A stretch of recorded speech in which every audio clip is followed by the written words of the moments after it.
All right, sports fans, how's everybody out there doing? William Martin coming at you one more time here on YouTube with another edition of the 300 Pounds of Sports Knowledge Podcast. With the Pac 12 Conference meeting resistance from the big television networks in regards to securing the media rights deal that they are seeking, you have to wonder what's next for the conference and will it be able to survive.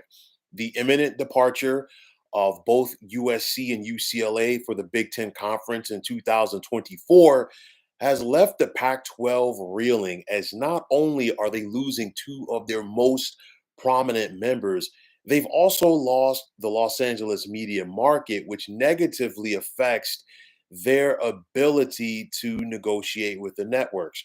The Pac 12 is reportedly seeking a media rights deal similar to something that the other Power Five conferences currently have, but they are being met with resistance. Of all of the Power Five conferences, the Pac 12 is the last to try to secure a new media rights deal. And of the Pac 12's remaining 10 members, none of them have the national appeal that USC could single handedly carry in regards for the conference and negotiating. Now, the Pac 12 needs to expand in order to survive. And I've said this before, but it looks like they are attempting to secure a new media rights deal before looking to expand, which could be a recipe for disaster. The Pac 12 needs to suck it up and they need to bring in the likes of San Diego State to try to have some type of foothold in that Southern California media market. SMU, which would be a big hold for them as far as getting the Dallas media market. Fresno State to give them another Northern California market, as well as a foothold in Silicon Valley. And then Boise State, not for a media market aspect, just from a football aspect. And the Pac 12 right now needs to be in survival mode because one wrong move at this point by conference commissioner George Kliavkov could set up a shopping spree by the Big Ten and Big 12 to get members of the Pac 12 to join them at a discount rate. Now, schools such as Colorado, who was once part of the Big 12, Arizona, Arizona State, and Utah have been on the Big 12's radar. And even though that the Big Ten has stated publicly that they're not looking to expand anymore, it would not surprise me to see either of them, meaning both the Big 12 or Big 10, take on Oregon and Washington. And for Cal, Stanford, Oregon State, and Washington State, they'd probably be left to pick up the pieces with what would be the Pac 12 2.0. And at the end of the day, it would be nothing more than an upgraded Mountain West Conference. Now, the Pac 12 is not on the equal ground as the other Power Five conferences, and it has nothing to do with a West Coast bias. How many Pac 12 football programs have curb appeal?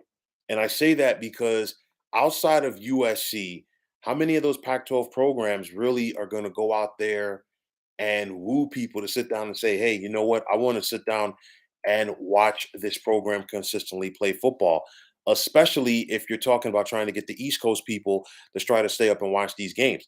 It's really not there. Now, you look at the Big Ten, they have the three biggest media markets in the nation in their back pocket. And I've said that before. I said that as soon as they were able to get USC and UCLA to join, that is going to be a marketing coup for them. On top of that, the Big Ten has national brands such as Ohio State, Michigan, Penn State, and now USC, which will definitely help to keep eyes on the television screens. The SEC has the Atlanta market, but also they are loaded with college football blue bloods. And you think about it, Alabama, Texas, Georgia, Oklahoma, just to name a few. While the SEC can also guarantee any network that they're working with that they're going to give them at least one marquee matchup on a Saturday basis. And typically, when you think about the top SEC games, it typically tends to feature a pair of top 10 teams in that matchup. Now, the Big 12 went into survival mode and they didn't have a choice because after losing Nebraska to the Big 10, Colorado to the Pac-12, and then both Missouri and Texas A&M to the SEC. It looked like the Big 12 was going to fail to exist. They were able to get TCU and West Virginia to join. They were able to weather the storm. Now, with Texas and Oklahoma leaving, the Big 12 was once again proactive. They got Cincinnati, UCF, and Houston to leave the American, and then, of course, getting the independent BYU to once again give them 12 teams. They're going to have 14 teams for the upcoming college football season, with Texas and Oklahoma being in the Big 12 for one final year. But nonetheless, the Big 12 does have a solid ground under them to stand on. But you think about it, these schools, Cincinnati, UCF, Houston, and BYU, they don't get the national recognition and they're not national brands like Texas and Oklahoma are. But nonetheless, they're still good enough to ensure the survival of the Big 12, which obviously was not the case several years ago. And even though that the ACC as a whole, they don't have the blue bloods from the top to bottom in their conference, they've been able to do enough to secure a long-term media rights deal in order to keep everyone happy. They still have some very solid programs under their umbrella. You think about Clemson, Florida State's on the way back. Miami could be a sleeping giant in this, and you think about what they've meant to the college football scene once upon a time. So there is an opportunity there for the ACC to have a seat at the table. Now, for the Pac-12, you have to ask, will they receive the same fate that the former Big East Football Conference did, as most of their members are now in the ACC? For the Pac-12, I think one of the biggest things for them, I think they waited too long to become proactive in regards to getting their new media deal. And for the Pac-12, it obviously did not help that the SEC and the Big Ten got the deals that they did, because that triggered the departures of both USC and UCLA, and it left the Pac-12 scrambling. And we always see this because the guys on top are going to set the pace, and then you're going to have everybody else saying, hey, wait a minute, why can't I get that type of money? And at the end of the day, money talks and everything else walks. So if you're the Pac 12, you got to suck it up. You're not going to get the SEC and Big Ten money, but it's time to go out there and get creative. And I think in order for them to get a better deal, in my opinion, they need to go out there and secure more members in order to be another selling point to networks, because at this point they don't have enough. They don't have enough appeal to get even close to the numbers that they're seeking. And if the Pac-12 doesn't get something done sooner rather than later, you hate to say it, but this conference could simply fail to exist. I mean, the Big 12, in my opinion, I think the Big 12s are sitting back, and you're not hoping for it, of course, but the Big 12 is just waiting for the Pac 12 to implode, because they can go in there and get the Arizonas. They can get the Arizona States, the Colorados, and possibly a Utah. The Big 10, would they want to keep going out west? I'm not sure. But at the end of the day, you never know, because having an Oregon under your umbrella, if you're the Big 10, having a Washington under your umbrella, if you're the Big 10, with, that Seattle market, that could be another thing that could kind of like, sway the tide, so to speak, as far as how this thing goes down.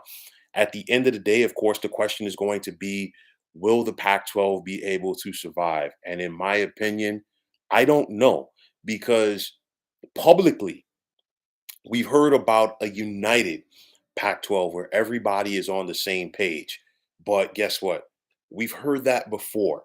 We've heard that from the original Big 12, with everybody being on the same page, only to have the pivot, several moments later, with Nebraska joining the Big 10, Colorado joining the Big 12, and then not that long after, both Missouri and Texas A&M bolting for the SEC. We've heard this before from the Big East, as far as everybody being all in and being committed to the conference. And before you blinked, Syracuse and Pitt were going to the ACC. Prior to them, Miami, Boston College, and Virginia Tech were going to the ACC. Rutgers was looking to go to the Big Ten. So at the end of the day, I won't believe it until a deal is announced and the ink has dried on the paper. Until then, it's a free for all. And at the end of the day, it's every school president for his or herself. So, will the Pac 12 do enough to keep all of their members happy? We've got to wait and see. But at the end of the day, the clock is ticking. And if the Pac 12 doesn't do something sooner rather than later, they could possibly fail to exist. So, folks, that is going to wrap it up. And as always, I want to take this time out to thank you for tuning into the 300 Pounds of Sports Knowledge podcast here on YouTube. I want to take this time out to thank all of you fine folks out there for tuning in. And if you have not already, please feel free to subscribe to this channel.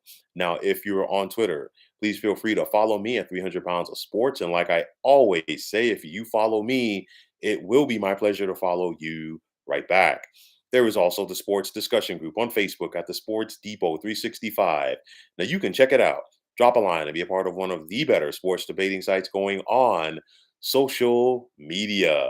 So, once again, fine folks, my name is William Martin. I am signing off, saying take care and have yourselves a wonderful day.